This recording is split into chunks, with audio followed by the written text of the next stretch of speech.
Up arrive in the canyon, that's where I long to be, with my three good companions, just my rifle, pony and me. Bonjour à toutes et à tous, ou bonsoir, ça va dépendre de l'heure à laquelle vous allez découvrir cette nouvelle vidéo. Je suis très content aujourd'hui de discuter, de rediscuter, de renouer le dialogue avec Diodo Amadi, qui est un cinéaste important, fondamental depuis quelques années, un cinéaste de documentaire. Je crois que c'est son 7e film aujourd'hui, En route pour le milliard, qui est sorti récemment, qui est sorti donc le 29 septembre. Et il a accepté donc de dialoguer avec moi, même si aujourd'hui nous sommes le 1er octobre, il a plein de choses à faire, il y a les promotions et tout cela. Et donc j'en suis vraiment reconnaissant. Comment vas-tu, Diodo? Je vais très très bien, merci. Bon, on s'était rencontrés lors d'un festival à Ciné-Sud en 2014, nous avions fait partie d'un jury, et je crois qu'à l'époque, c'était Examen d'État, oui, qui sortait, donc après il y a eu Maman Colonel, il y a eu pas mal de films. Aujourd'hui, on va parler de En route pour le milliard, qui est un film que j'ai trouvé extrêmement bouleversant, passionnant, c'était avec une véritable leçon de cinéma. On va parler de tout ça, et en même temps, c'est très compliqué de parler de cinéma à l'intérieur d'un film qui, à un moment, nous perturbe complètement les choses, et c'est pour ça que je pense que c'est un film important et fondamental et qu'il faut absolument voir. Tout de suite, on va placer le contexte. C'est un documentaire, et ce qu'il faut savoir, ça se passe au Congo, et à Kisangani, donc en juin 2000, les armées rwandaises et ougandaises se sont violemment affrontées durant 6 jours. Pourquoi? Parce qu'il y avait les mines d'or et de diamants. Et le film, et là je vais reprendre ce qu'il y avait écrit sur le synopsis, comme ça je ne me trompe pas, le film dit en gros, Sola, Modogo, Mama Kashinde, Papa Sylvain Bozi, président Le Malema, font partie de l'association des victimes de la guerre des 6 jours de Kisangani, et depuis 20 ans, ils se battent pour la mémoire de ce conflit et demandent réparation pour les préjudices subis. Excédés par l'indifférence des institutions à leur égard, ils décident de se rendre à Kinshasa pour faire entendre leur voix. Et si je ne me trompe pas, au Congo, les routes sont utilisées principalement pour les transports de marchandises, donc soit il faut y aller en avion, ou soit il faut prendre le bateau. Et ils prennent le bateau. Et là, le film commence. Juste une simple question. Quand tu as terminé le tournage, je dis bien le tournage, comment tu te sentais à ce moment-là? Fatigué, j'étais très fatigué. C'était une épreuve assez lourde. Et c'est à ce moment-là que je me suis rendu compte finalement que voilà, il y aura toujours une frontière entre moi et ces personnes, parce que on a traversé ces épreuves ensemble. On a pendant plus d'1 mois. Ils m'ont pris pour quelqu'un de la famille et tout ça. Mais à l'arrivée, pendant que eux ils cherchaient encore où aller dormir, moi j'avais le choix de retourner chez moi, et de prendre une douche, et en tout cas de me reposer, de récupérer.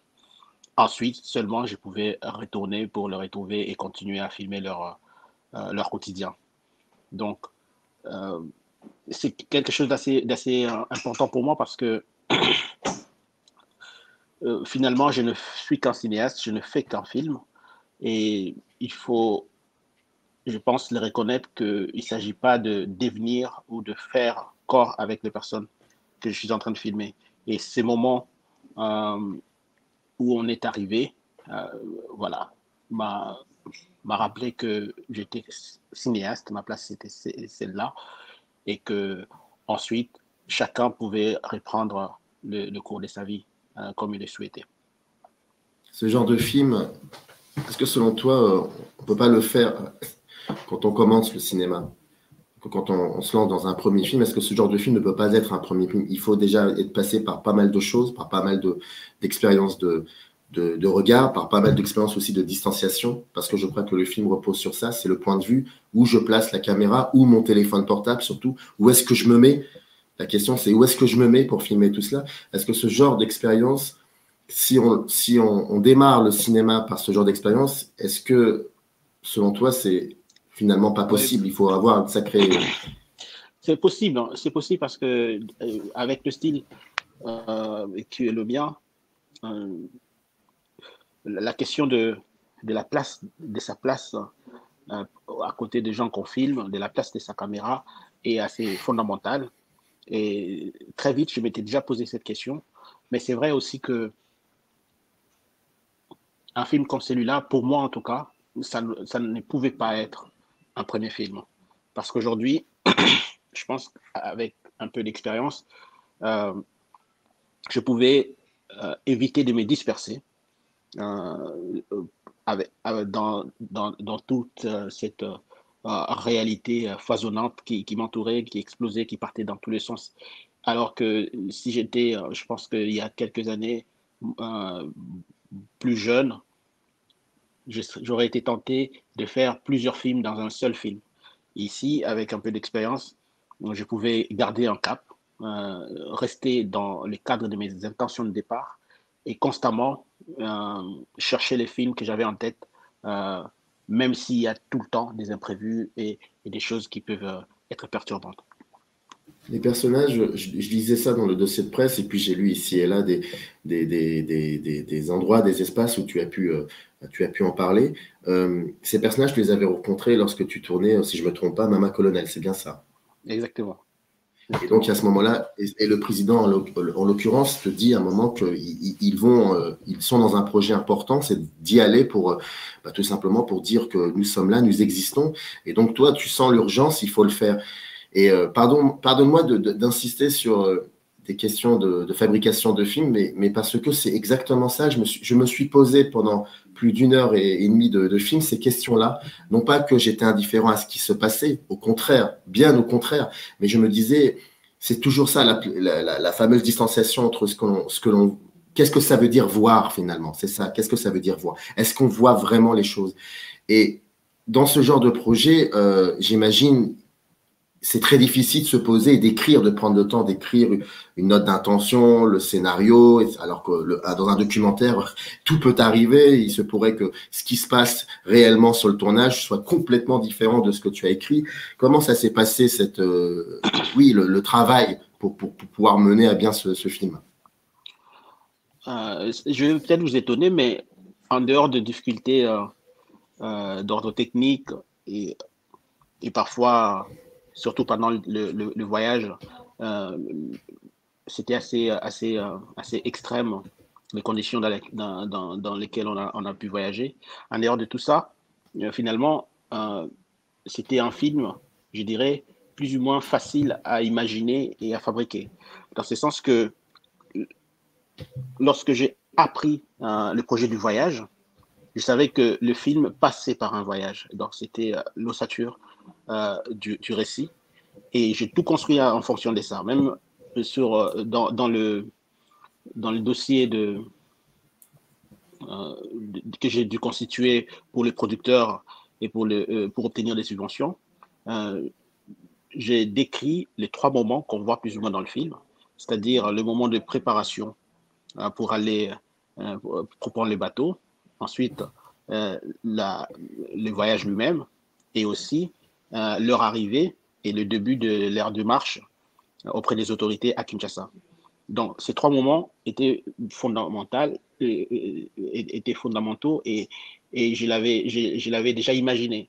Après, comme dans beaucoup des autres films, de mes autres films, je sais que il ne va pas se passer forcément ce que j'ai imaginé, et tant mieux d'ailleurs, parce que autrement ça serait un peu chiant.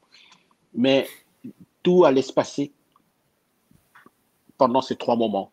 Donc, à partir de là, pour moi, le travail consistait finalement à être présent au moment de préparatif du voyage, déjà, essayer de le rendre le plus lisible possible pour le spectateur, montrer qui sont-ils, qu'est-ce qu'ils font, à quoi se préparent-ils. À partir de là, ensuite, progresser avec eux, prendre le bateau et montrer leur vie dans ce bateau, comment ça se déroule, le voyage. Et je n'avais pas forcément prévu des orages, des ensablements qu'on a connus, ou même un accident qu'on a connu aussi, mais seulement je savais qu'il allait se passer des choses, même si je n'avais pas beaucoup de précision là-dessus. Et tout le travail consistait à le capter du mieux possible pour raconter ces voyages. Ensuite, à Kinshasa, quand on est arrivé, c'est vrai que je n'ai pas pu filmer notre arrivée à Kinshasa parce que je n'avais plus de batterie. À un moment donné, tout était à plat, je ne pouvais plus recharger quoi que ce soit parce que voilà, le moteur nous avait lâché et que c'était plus possible de recharger la batterie de mon téléphone et de mon ordinateur. Donc, j'avais loupé ces moments-là, mais j'ai pu le récupérer, le rattraper plus tard, la nuit, quand ils se sont installés dans la nouvelle maison qu'une députée, qu'une femme députée leur a trouvé. Donc, j'ai comme ça pu continuer à filmer et à montrer ce que j'avais déjà prévu, c'est-à-dire comment ce travail en tout cas, s'ils essayent de trouver, de rencontrer les autorités, comment ça va se passer, dans quelles conditions ça va se passer. Et tout ça, si vous voulez, j'avais déjà plus ou moins imaginé cela. Et tout le travail a consisté simplement à être vigilant, réceptif par rapport à tout ce qui allait se passer dans le sens que j'avais prévu ou pas. Mais en tout cas, essayer d'être au bon endroit, au bon moment pour ne pas louper l'essentiel. Mais toutes ces personnes, tous ces êtres humains que tu filmes, avec qui tu es, voient qu'il y a une caméra. Et dans ce bateau, durant le voyage, il y a aussi des moments extrêmement de tendresse, de jovialité, mais il y a aussi des moments importants de conflit, parce que c'est normal, ils se remettent en question, et puis c'est pas évident. Enfin, faut voir le film, faut voir ces séquences-là. Il n'y a jamais eu un moment où ces mêmes personnes qui t'ont donné leur confiance te disent à un moment, là, ça suffit. Ça suffit. Beaucoup. Plusieurs fois, surtout au début, parce qu'au début, la confiance n'y était pas encore. En tout cas, j'avais par exemple la confiance du président et d'une jeune femme qui s'appelle Sola. Je me suis beaucoup appuyé sur eux au début parce que les autres, c'était difficile de les filmer. En fait, ils pouvaient accepter de me voir autour d'eux pendant des réunions et tout ça.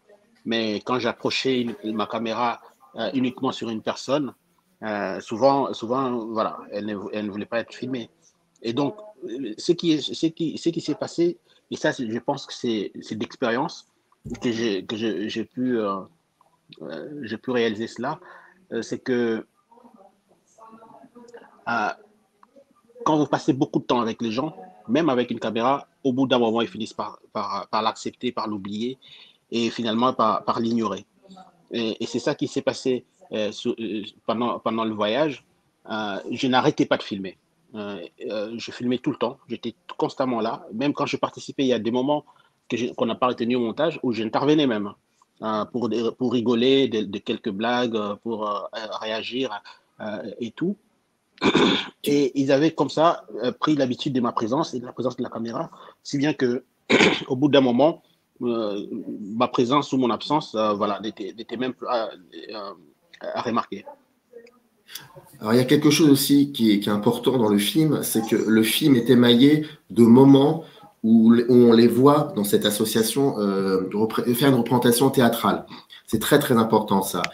Ces moments-là, qui d'ailleurs ne cassent pas du tout le rythme, qui donnent aussi une autre force, une autre vision, c'est une espèce de contre-champ de ce que l'on voit sur le bateau, ou alors à Kinshasa, il y a ce champ-là, et puis il y a le contre-champ avec toute cette fiction qui est plus ou moins reconstituée.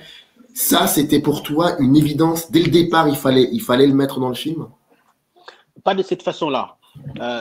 Moi, je voulais montrer le travail de cette troupe, parce qu'il s'agit aussi d'une troupe théâtrale qui s'appelle les Zombies de Kisangani. Et parallèlement aux préparatifs du voyage, ils montaient une pièce pour aller jouer, qui voulaient jouer à Kinshasa, à leur destination, avec pour but de rameter du monde et de sensibiliser autour de la guerre qui était assez ignorée en fait, qui n'était pas connue des habitants de la capitale. Et moi, quand je commençais à filmer les répétitions, c'était dans cet objectif-là, parce qu'il y avait un petit enjeu secondaire avec ça. Je voulais montrer comment ils se préparaient et comment ils allaient prester à Kinshasa et comment ça allait se passer, comment les gens allaient réagir par rapport à cette pièce. Seulement, on n'a pas pu se produire à Kinshasa à notre arrivée parce qu'on est, c'était pendant les élections et comme il y avait des troubles, il n'y avait pas moyen de prester devant un public. Mais moi, j'avais déjà filmé énormément d'heures de répétition que j'ai pris les soins de filmer différemment des autres moments du film, du moment de quotidien, parce que j'avais envie, comme ça, formellement, de contraster ces deux moments de leur vie, parce qu'il y a une nette différence entre le moment où ils sont sur scène et quand on les voit dans la vie de chaque jour. Et formellement, j'avais envie voilà, de marquer ces deux temps, ces deux moments. Et donc, je me suis retrouvé avec des heures de rush de répétition et que je ne savais plus comment utiliser parce que l'idée de départ n'était plus possible. Alors, au montage, c'est parti vraiment comme une tentative, hein, juste pour voir. On se disait, bon, est-ce qu'il y a lieu d'intercaler ces moments théâtraux avec les scènes du film? Est-ce que ça se répond? Est-ce que ça peut fonctionner? Et du coup, on a minutieusement choisi des moments de répétition qui pouvaient répondre à certaines séquences du film. Et on les a construits comme ça. Et après, on s'est rendu compte effectivement que ça apportait un plus. Et il y avait une espèce de profondeur qui se dégageait et tout. Et on a gardé cette forme. Alors, dernière question, parce que je sais que tu dois bientôt y aller pour aller présenter ton film. Juste une dernière question. Ce film, est-ce que a été vu donc par l'association? Et surtout, aujourd'hui, en 2021, qu'est-ce qu'il en est de leur situation? Le film, après avoir bénéficié du label Cannes en 2020, a provoqué un petit buzz au Congo, ce qui a conduit les autorités à s'approcher de ces victimes qu'elles ignoraient depuis un certain temps. Parce que les mêmes victimes qu'on voit dans le film ont été rejoints par d'autres qui sont arrivés de Kisangani après que j'ai fini de tourner. Et seulement personne n'a voulu le recevoir. Jusqu'à ce que on attend de parler du film et du label Cannes. On a eu comme ça un enchaînement d'événements au bénéfice de ces victimes. Parce que le ministre des Droits humains a finalement accepté de le recevoir et il leur a remis une somme d'argent assez confortable qui leur a permis de prendre un avion pour retourner à Kisangani et pour éviter que d'autres puissent revenir à Kinshasa. Le même ministre est parti à Kisangani, leur distribuer une forte somme d'argent, en tout cas une enveloppe assez conséquente décidée par le gouvernement. Seulement, la distribution ne s'est pas passée de la meilleure façon. Certains ont pu recevoir de l'argent, d'autres non. Et finalement, c'était des sommes dérisoires quand ils l'ont distribué parce que chacun a reçu l'équivalent des 100 euros, tout simplement. Voilà. Et parallèlement, la Cour internationale de justice, parce qu'il y avait une procédure auprès de cette Cour, a repris les dossiers à main, alors qu'il était suspendu depuis plusieurs années. Et aujourd'hui, on attend un nouveau verdict sur ce qui oppose le Rwanda, l'Ouganda et la RDC. Donc, voilà ce qui s'est passé depuis la fin de tournage. Merci beaucoup Diodo Amadi en tout cas d'avoir consacré un peu de temps pour parler de ce film. Ça s'appelle En route pour le milliard et il est fondamental d'aller le voir. Il est dans toutes les salles et c'est un film bouleversant et important et je suis très content d'avoir dialogué avec toi. Je considère que Diodo Amadi est l'un des plus importants cinéastes documentaires de ces 20-30 dernières années. C'était vraiment un plaisir. Merci beaucoup Diodo, c'était vraiment un plaisir. Merci. Et longue vie au film. À très vite. Générique.